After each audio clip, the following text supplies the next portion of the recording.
അപ്പോൾ മച്ചന്മാരെ, അപ്പോൾ ഞാനിപ്പോൾ ഉള്ള കൊടുങ്ങല്ലൂരാണ്. ഇപ്പം കൊടുങ്ങല്ലൂർ നമ്മൾ സ്വാമിമാർക്ക് അത് അന്നദാന മണ്ഡപമുണ്ട്. അപ്പോൾ ഇതാണ് ഇതൊക്കെ കാണുന്നത്. ഇത് കൊടുങ്ങല്ലൂർ അന്നദാന മണ്ഡപമാണ്. ഇപ്പോൾ രാവിലത്തെ ചായ കാര്യങ്ങളിപ്പോൾ സമയം ഒരു 10 മണി ആയില്ല. അപ്പോൾ രാവിലത്തെ ചായയും കാര്യങ്ങളൊക്കെ കഴിഞ്ഞിട്ടുണ്ട്. അപ്പോൾ നമുക്ക് ഇവിടെ ഒരു ഏട്ടനോട് ചോദിക്കാം. അത് ആരെയും അപ്പോൾ ഉച്ചക്കത്തെ ഉള്ള ചോറും കാര്യങ്ങളൊക്കെ ആയിട്ടുണ്ട് കേട്ടോ. സാമ്പാർ, ചോറ് കാര്യങ്ങളൊക്കെ ആയിട്ടുണ്ട്. ഏട്ടാ രാവിലെ ഇവിടെ ഇപ്പം എന്താ ഭക്ഷണം കൊടുക്കുന്നത്? രാവിലെ ഉപ്പുമാവായിരുന്നു.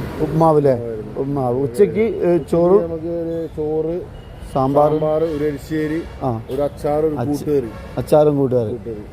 വൈകുന്നേരം കഞ്ഞി കപ്പ. എത്ര മണി വരെ ഉണ്ടാവും? രാവിലെ 6:45 മണിക്ക് 8 വരെ ഉണ്ടാവും. രാത്രി ഉച്ചയ്ക്ക് 12 മണിക്ക് തുടങ്ങിയാൽ ഒരു 3 മണി 2:30-3 മണിക്കുള്ളിൽ അവസാനിക്കും. 3 മണിക്ക് അവസാനിക്കില്ല.